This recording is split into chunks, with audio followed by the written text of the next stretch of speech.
ଯଜ୍ଞକୁ ନିମନ୍ତ୍ରିତ ହେଇ ଆସୁଛନ୍ତି କେତେ ବଡ଼ ବଡ଼ ନେତା ଅଫିସର କୋଟିପତି ଶିଳ୍ପପତି ସମସ୍ତେ ଜାଣିଲେ କାହ୍ନା ହଉଛି ପାର୍ଥ ପଟ୍ଟନାୟକ ସମ୍ପତ୍ତିର ଉତ୍ତରାଧିକାରୀ ଆଉ ମୋ ଝିଅ ପାଏଲ କାହ୍ନାର ଭାବିତ୍ରୀ।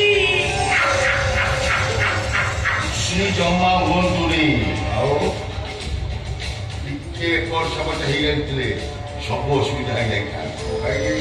ମୁଁ ଜାଣିଛି ଆପଣଙ୍କ ଇଚ୍ଛା ପାଇଁ ଆପଣଙ୍କ ଝିଅ ପ୍ରୀତମକୁ ଛାଡ଼ି ବର୍ତ୍ତମାନ ପାଇଁ କାହ୍ନାକୁ ନିଜର କରିନେଲା। ହେଲେ କାହ୍ନାର ଅସଲ ପ୍ରେମିକା ରାଧା ଯିଏ ଟିକେ ଆସୁଛି ନିମନ୍ତ୍ରଣ ଠିକ କରିଛି। ବିନା ନିମନ୍ତ୍ରଣ ସେମାନେ ଆସୁଛନ୍ତି ବୋଲି ମୁଁ ଯଜ୍ଞ ମଣ୍ଡପ ପାଖରେ ରହିଯାଇବାକୁ ପାଇଲି। ସେଇଥିପାଇଁ ଯଜ୍ଞ ମଣ୍ଡପକୁ ଉଠି ଏଠି ଗୋଟେ ଦୁଷ୍ଟ ଗ୍ରହକୁ ପେଷଣ କଲି। ହୁସିଆରେଇକି ରହିବେ ବିନା ନିମନ୍ତ୍ରିତ ଅତିଥି ଯେମିତି କେହି ଯଜ୍ଞ ମଣ୍ଡପକୁ ଯାଇ ନ ପାରନ୍ତି।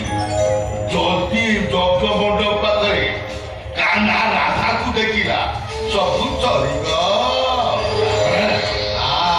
ସେ ପ୍ରତି ଦୃଷ୍ଟି ଦେଇଥିବେ ମୁଁ ଆସୁଛି କାହାକେ ମତେ ଦେଖିଲେ ଖରାପ